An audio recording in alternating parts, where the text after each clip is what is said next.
Il y a des choses que nos parents nous disent, et qu'on croit inventer, jusqu'au jour où on réalise qu'elles sont vraies. Dans le petit village d'Ilemora, au cœur des terres verdoyantes d'Oigreco, au Nigeria, les traditions rythment la vie. Parmi les habitants se trouvait Mariam, une jeune fille de 16 ans au caractère bien trempé. Elle aimait passer du temps assise devant la porte de sa chambre. Une simple porte en bois usé, qui s'ouvrait directement sur la cour de la maison familiale. C'était son endroit préféré, pour rêver et observer la vie qui s'animait dans le village. Les parents de Mariam lui avaient maintes fois interdit de rester trop longtemps devant cette porte. Ce n'était pas une règle sans raison. Depuis des générations, les anciens du village racontaient que les djinns, ces esprits invisibles et puissants, utilisent ces portes comme des passages secrets, pour circuler entre leur monde et le nôtre. Les djinns pouvaient apparaître à n'importe quelle heure, mais ils étaient particulièrement actifs aux heures où le voile entre les deux mondes s'amincissait. À midi, quand le soleil est à son zénith. Vers 18 heures, juste à la tombée de la nuit. Et bien sûr, durant la nuit profonde. Ces heures étaient considérées comme dangereuses. Si quelqu'un bloquait le passage des djinns, en restant trop longtemps devant la porte, ces derniers le prendraient comme une insulte, une provocation.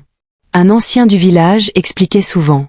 C'est comme si quelqu'un marchait dans la rue et se retrouvait bloqué par une autre personne qui refuse de bouger. Personne ne supporterait ça. Imagine un djinn alors. Ce fut un dimanche, à l'heure la plus chaude de la journée, que l'incident arriva. Mariam, fidèle à elle-même, était assise devant la porte de sa chambre, absorbée dans ses pensées. La maison était silencieuse. Aucun bruit d'oiseau ni de vent ne venait troubler l'atmosphère lourde. Soudain, elle ressentit un frisson glacé parcourir son corps. Une sensation étrange et oppressante, qui semblait venir de nulle part. Son corps devint lourd. Ses jambes refusèrent de bouger. Elle voulut se lever, mais la force lui manquait. Puis, une voix basse, menaçante, chuchota à son oreille. « Tu n'es pas à ta place ici. Écarte-toi. » Mariam se retourna vivement. Mais la cour était vide. Son père, alerté par le silence inhabituel, arriva. « Mariam, tu es encore là ?» demanda-t-il. Elle ne répondit pas immédiatement. Encore bouleversée. Il la prit doucement par le bras et la fit entrer dans la maison. « Tu dois comprendre que cette porte n'est pas un endroit où rester. Tu bloques le passage des djinns. Ils n'aiment pas ça. » À partir de ce jour, une douleur sourde s'installa dans les jambes de Mariam. Une lourdeur inexplicable, qui ne cessait de grandir. Au fil des jours, elle sentit ses membres s'engourdir, sa force diminuer, et une fatigue étrange l'envahir. Chaque matin, elle se réveillait avec la sensation que son corps refusait de la porter. Une nuit, Mariam fit un rêve terrible. Elle était devant la porte de sa chambre, quand une ombre immense glissa à travers elle, comme un courant glacé. Une voix rauque murmura. « Tu as bloqué mon chemin.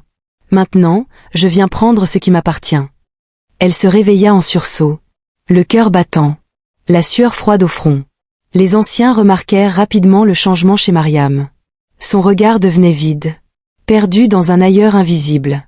Ses gestes se firent lents. Une tristesse profonde semblait l'habiter. Sa mère fit venir le guérisseur du village. Assis devant elle, le vieil homme scruta son visage, cherchant des signes. « C'est le djinn, déclara-t-il. Il a marqué ta fille. Il faut la purifier, sinon il la dévorera. » Mariam comprit alors la gravité de son erreur. La lutte ne faisait que commencer. Les jours passèrent, et le mal s'intensifia.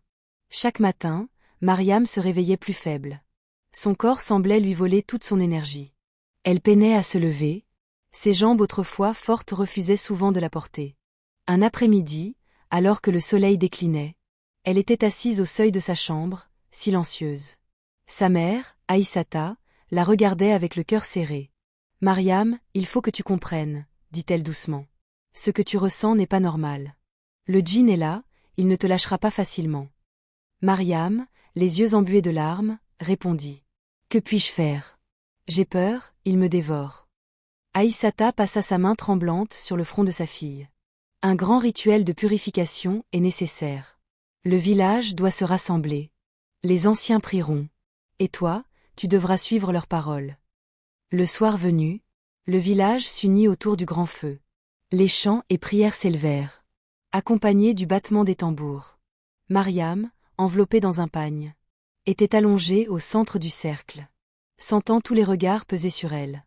Le guérisseur frotta des herbes sacrées sur sa peau, murmurant des incantations anciennes.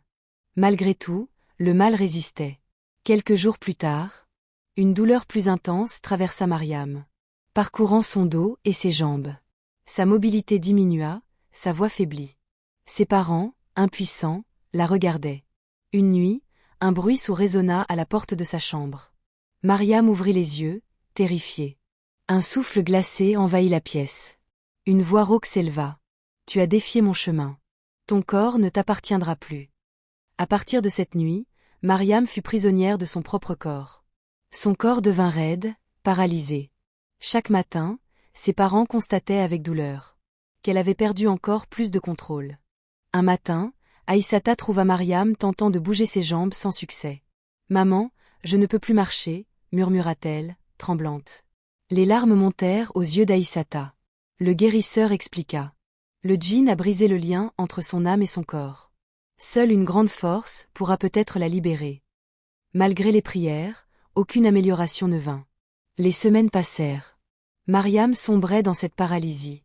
Son esprit semblait aussi prisonnier. Ses frères jouaient dans la cour, tandis que ses parents perdaient espoir. Une nuit, dans un rêve, une silhouette encapuchonnée apparut devant la porte de sa chambre. La voix rauque déclara. « Un pacte est scellé. Ton corps m'appartient, mais ton esprit est encore à toi. Pour l'instant. » Au réveil, Mariam se sentit plus faible que jamais. Ses parents gardaient espoir, priant sans relâche. Mais Mariam comprenait que ce pacte était une prison sans clé. Elle était prise au piège d'un combat sans fin. Une nuit, 3 coups frappèrent lentement à la porte. Le cœur de Mariam s'accéléra. Elle murmura. « Qui est là ?» Un souffle glacé envahit la pièce. Une main glacée se posa sur son épaule. La voix rauque résonna. « Tu as bloqué mon passage. Maintenant, c'est moi qui te prends. » Mariam sentit une douleur fulgurante.